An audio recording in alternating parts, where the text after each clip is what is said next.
जीत का अंतर बढ़ा रहे हैं, अजय जी कह रहे हैं। मैं एक बार आपके पास आ रही हूँ अजय जी, क्योंकि 2 अजय हैं तो जरा बताना पड़ेगा। अजय जी आपके पास आ रही हूँ, जरा बताइए ये जो बीजेपी ने, जो गृह मंत्री ने बात कही है कि यूसीसी और वन नेशन वन इलेक्शन आखिरी कार्यकाल, हम अगले कार्यकाल में से लागू कर देंगे, आपको लगता है? क्योंकि हमने देखे हैं पिछली बार से जो वादे किए हैं वो उनको अब उपलब्धि के रूप में बीजेपी गिना रही है, क्योंकि वो कह रही है हमने जो जो कहा वो हमने करके दिखाया है। क्या ये कर पाएंगे अगर ये सरकार में आ जाते हैं? जो बात हालांकि अजय जी यहाँ पर और संजीव जी कह रहे हैं कि नहीं है बनने वाली सरकार। नहीं, देखिए, सबसे पहले तो मैं बधाई देना चाहता हूँ विपक्ष के अपने नेताओं को और प्रवक्ताओं को। अच्छी तैयारी है, लगता है इस बार संसद में बहस करने लायक ये आएंगे और संसद छोड़ के नहीं भागेंगे, जनता के सवालों को उठाते रहेंगे और स्वस्थ लोकतंत्र की भूमिका में मैं इनका स्वागत करता हूँ। जो दूसरी बात है वन नेशन और वन इलेक्शन की, पहली बात ये सरकार से ज़्यादा इलेक्शन कमीशन का इनिशिएटिव है। ऑल पार्टीज मीटिंग में दोनों नेताओं के नेता आधी बैठक छोड़कर माननीय दिग्विजय सिंह भाग गए थे जब उनसे उनकी राय मांगी गई थी, उनकी पार्टी की राय मांगी गई थी। रामनाथ कोविंद जी की अध्यक्षता में एक कमेटी गठित की गई है जहां सभी राजनीतिक पार्टियों से उनके राय मांगी गई थी और उस कमेटी ने वन नेशन वन इलेक्शन के फेवर में, वो तो कोई सरकार की कमेटी नहीं है, वह तो एक निष्पक्ष कमेटी है, आपकी राय वहां भी नहीं आई और एक बहुसंख्यक पार्टियों ने अपनी राय उसके फेवर में दी है। रह गई बात यूसीसी, वो तो उत्तराखंड में लागू हो चुका है। सारे नए नागरिक संहिता कानून 1 जून से लागू हो रहे हैं, तो हमारा तो हमने शौचालय इतने बनवा दिए, ये झोला की बात कर रहे हैं, जर्मनी की जनसंख्या नहीं है उतनी। तो दिल बहलाने को गालिब ये ख्याल अच्छा है, 2-4 दिन खुश रह लें, हक है, हकूक है, लेकिन मैं तो यही निवेदन करूंगा कि आपकी आत्मा इस स्टूडियो से निकलकर जरा जनता के बीच में जाए और आपके नेताओं तक जाए। कोई बैंकॉक ना जाए, कोई आम न खाए, इंसुलिन न बढ़ाए, क्योंकि 1 तारीख के बाद क्या है इंतजार कर रहा है। तो आपके नेता हमेशा चुनाव के समय में गायब हो जाते हैं, ये आरोप बार बार विपक्ष आप पर लगाता है, ये बार बार बीजेपी आप पर लगाती है। और मिसाइल मैन थे यहाँ, देश के राष्ट्रपति रहे हैं अब्दुल कलाम साहब, उन्होंने बड़ी बड़ी मिसाइल बना दी, चर्चा तक नहीं करी।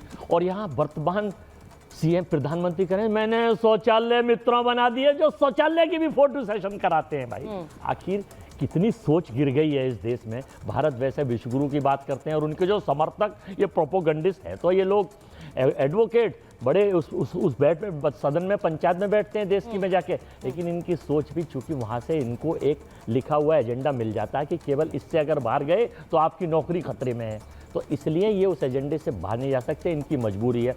अरे भैया, freedom of speech, freedom of living, freedom of talking, freedom of walking Bharat का संविधान हिंदुस्तान के हर आदमी को देता है। वो कब जाए, कहाँ जाए, क्या खाए, क्या पिए, क्या पहने, ये भी नरेंद्र मोदी जी तय करेंगे? क्या देश के प्रधानमंत्री तय करेंगे या आप तय करेंगे?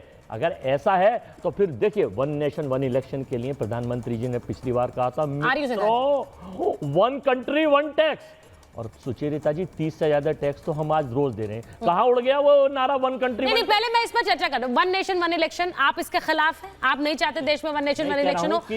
कांग्रेस की सरकारें थी जब वन नेशन वन इलेक्शन शुरुआत में आजादी के बाद होते रहे। मैं ये कह रहा हूँ कि देश में झूठ बोलो, तेज बोलो, रोज बोलो, सुबह बोलो, शाम बोलो, जोर से बोलो, और छोटे से लेकर बड़े तक बोलो, इनसे काम नहीं चलेगा। मुद्दों की बात करिए। ये झूठ है क्या? ये झूठ है। ये चुनावी वन नेशन वन इलेक्शन नहीं करेंगे। चुनाव जीतने के लिए, सिर्फ चुनाव जीतने के लिए। फिर कहा 57 सीटें बची हैं सर, 57 सीटों के लिए कर रहे हैं। एक सीट के लिए इन्हें परेशान है, ये 143 ये वाला दाव तो पहले खेलना चाहिए था। अब की बार पहले खेलना चाहिए था। 400 हार, 57 जीत नहीं है, हार। 57 सीटों से पहले क्यों? ये वाला दाव तो पहले खेलना चाहिए था। एक सीट को परेशान है ये, इसलिए हर उस पर नया पाठ्यक्रम लिया। अच्छा, सिर्फ दावे कर रहे हैं सिद्धार्थ जी, आप लोग सिर्फ वादा कर रहे हैं क्योंकि आखिरी चरण में आपको लग रहा है कुछ सीटें हमारे खाके में आ जाएं, यही बात अजय जी कह रहे हैं, यानी इन वादों को पूरा नहीं करेंगे आप लोग?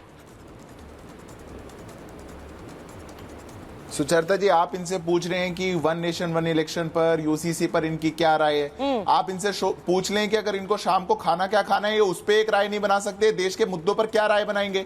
अरे इनके नेता को यही नहीं पता कि मेरे को इतने दिन हो गए हैं, मेरे को कहां बाहर जाना है। वो अपनी वेकेशन प्लान करने लग रहे हैं कि मैं बैंकॉक जाऊं, कि लंदन जाऊं, थाईलैंड जाऊं, कहां जाऊं। उनकी राय कहीं और बन रही है, आप राय पूछ रही है देश के मुद्दों पर, कैसे बताएंगे। पर इनने क्या बात कही, मैं उसका जवाब दे देता हूं। ये बात बता रहे हैं कि जिस देश में एक कोस पे पानी बदल जाता है, ये उस कोस पे एक कानून लाएंगे, ये देश में एक चुनाव नहीं करवाते, वन नेशन वन इलेक्शन लाएंगे। अरे ऐसी बातें तो 370 के लिए कहते थे। ये कहते थे 370 आ गया तो खून की नदियां बहेंगी, ओ देश में इतना मुसलमान है, ट्रिपल तलाक कहां से लेकर के आएंगे। सब कुछ करके दिखाया। जो नहीं कर सकते थे ना, जो नहीं सोच सकते थे, वो मोदी करके दिखाता है। और आपके सामने, आपके चेहरे पर वो बताता है कि इस देश के साथ जो आप अन्याय कर रहे थे वो भी हम करके दिखाएंगे। पर मैं 10 सेकंड लूंगा सुचारता जी। अब ये माहौल बना रहे थे शौचालयों का, माहौल बना रहे थे इज्जत घरों का।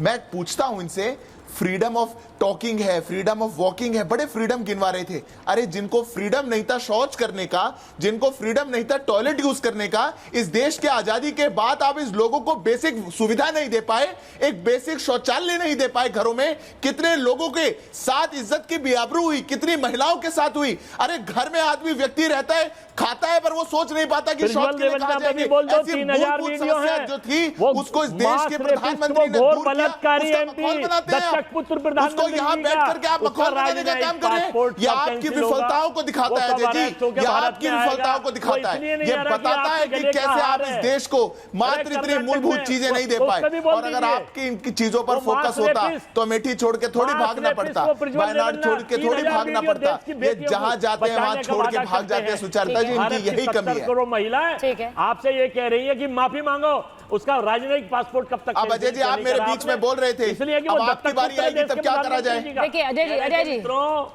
जी आपकी बात ऐसे ही करा अजय जी मेरी बात सुन लीजिए थे। प्लीज थोड़ा सा। मैं अजय जी, मेरी कोशिश ये रहती है कि सब लोग एक एक करके बात करें। तो सिद्धार्थ जी बोल रहे हैं, उसके बाद मैं आपके पास आऊंगी, आप बोलेगा। आपको देखिए किसी ने इंटरप्ट नहीं किया जब आप बोले, और मैं यही कोशिश करती हूँ कि सब लोग अपनी बात रखें, उस तरह से बात ढंग से जाएगी दर्शक। एक बार मैं बड़ी खबर, सिद्धार्थ जी मैं आ रही हूँ, मैं एक बार बड़ी खबर बता दूं। आशुतोष जी उसके बाद आपके पास आ रही हूँ। एक बार बड़ी खबर बता देती हूँ।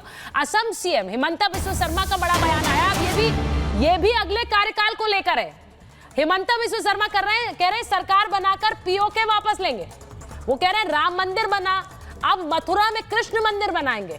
हमारा वादा 400 सीट मिलने पर, जो बार बार शादी करने की जो दुकान चला रहे हैं हम उसको भी खत्म कर देंगे, ये कह रहे हैं हिमंता बिस्वा शर्मा। अब सीधी बात यह है कि उन्होंने मथुरा का भी जिक्र कर दिया है। उन्होंने कहा राम मंदिर के बाद मथुरा में भी हम भव्य मंदिर बनवाने वाले हैं। अब ये जो बात वो कह रहे हैं, ये कॉन्फिडेंस है क्या? ये कॉन्फिडेंस है या फिर आखिरी चरण से पहले जो बात हम अभी थोड़ी देर पहले कर रहे थे। सिद्धार्थ जी मैं आपके पास आऊं, उससे पहले एक बार आशुतोष जी के पास जा रही हूं। आशुतोष जी, ये फैसले दर फैसले, विपक्ष पहले कहता था 370 हटाने की बात करते हैं, ये सिर्फ गिमिक है। वो ये भी कहता था कि बार बार ये मंदिर की बात करते हैं, ये कभी होगा नहीं, ये सिर्फ जुमला है। वो सब पिछले कार्यकाल में हुए हैं। अब अगर ये कृष्ण मंदिर की बात कर रहे हैं तो ये क्यों ना कहें कि ये उसकी तरफ प्रतिबद्धता है? ये दो चीजें मैं चाहूंगा जी, क्योंकि पिछले में मेरा फ्रेम फ्रीज हो गया था। पहले तो मैं रिपब्लिक भारत से चाहूंगा एक निष्पक्ष पत्रकारिता रखें, क्योंकि आपके विपक्ष के ऊपर एक टैगलाइन लगा रखी है, प्रवक्ताओं पे करो हार की तैयारी। और भाजपा के एनडीए के लोगों पे लिखा है कि बड़े किसकी तैयारी। अच्छा आशुतोष जी, लेट मी क्लैरिफाई। आपने ये बात बोली है तो लेट मी क्लैरिफाई। मैं एक चीज बता दूं, आपके ऊपर जो हेडर चल रहा है उसका मतलब ये है कि ये आप बीजेपी को कह रहे हैं, सामने वालों को कह रहे हैं, और जो बीजेपी कह रही है वो आपको कह रही है। नहीं, ये मैं क्लैरिफाई कर दूं क्योंकि ये कंफ्यूजन कई बार हो जाता है। आप अगर आपके ऊपर ये चल रहा है करो हार की तैयारी, तो ये आप बीजेपी को कह रहे हैं कि हार की बारी तुम्हारी है इस बार, और बीजेपी के ऊपर लिखा है 400 पार, तो वो आपको कह रहे हैं हम 400 पार आ रहे हैं। लेट मी क्लैरिफाई, क्योंकि आपको ये नहीं लगना चाहिए। दर्शक को जो दिखता है वो क्लैरिफाई हो जाता है, तो भाजपा के ऊपर भी ये लिख दीजिए करो हार की तैयारी। अरे आपको उससे अगर खुशी मिलेगी तो मैं करवा देती हूँ। आपको अगर उससे खुशी मिलेगी तो मैं करवा देती हूँ, क्योंकि ये निष्पक्षता ही है। प्रोग्राम की अच्छी बात यह है कि उसमें इस तरह की कंट्रोवर्शियल नहीं रहती है। हाँ ठीक है, चलिए आप दूसरी बात करते हैं। बोलिए। भारतीय जनता पार्टी के प्रवक्ता और उनके समर्थक कहते हैं कि हम बड़ी तैयारी के साथ में हम तीसरा, और बार बार कहते हैं तीसरा चरण कर रहे हैं। देखिए सोचिए, दो चीज समझनी चाहिए कि हमें इस समाज में किसान, नौजवान और हमारे घर का भगवान मतलब आधी आबादी, ये समाज इन तीनों चीजों से चल रहा है। किसानों की क्या हालत हुई पिछले 10 साल में आपको पता है। इसी मोदी सरकार ने भूमि अधिग्रहण बिल लाया, उसके बाद यू टर्न लेके वापस हो गए, उसके बाद 3 काले कानून लाए, लेकिन हठी प्रधानमंत्री की स्थिति ये रही कि हमारे 750 के ऊपर किसानों को अपनी शहादत देनी पड़ी। उनके लिए कंक्रीट और कीले बिछाई गई। ये आज तक पूरे विश्व में कहीं नहीं हुआ। उनके ऊपर थार से रौंदा गया और आज भी स्वामीनाथन की आयोग की एमएसपी की रिपोर्ट नहीं लागू हुई और भारतीय जनता पार्टी ने हलफनामा दिया कोर्ट में कि हम एमएसपी लागू नहीं कर सकते क्योंकि बाजार बिगड़ जाएगा। तो किसानों की कितनी हितैषी है वो आपको पता है। अब दूसरी बात आती है नौजवानों की बात। हिंदुस्तान की आजादी के बाद की सबसे बड़े बेरोजगारी की स्थिति में भारत इस समय गुजर रहा है। किसी भी घर में अगर 20 साल से लेके 35 साल के लड़का है तो उसमें एक चौथाई या आधी के बराबर आबादी जो है वो बेरोजगारी है। जो व्यक्ति पकौड़ा तलने को भी बताता है कि रोजगार है और उसके बाद हमारे जो युवाओं के साथ 2 करोड़ नौकरी का एक झूठा वादा करता है, मतलब 10 साल में 20 करोड़ नौकरी और 20 करोड़ छोड़िए 6 लाख 60 लाख भी नहीं दे पाए 10 साल में, और ये इनका हलफनामा है देना। ठीक है। तो क्या हालत है हमारे नौजवानों की। पेपर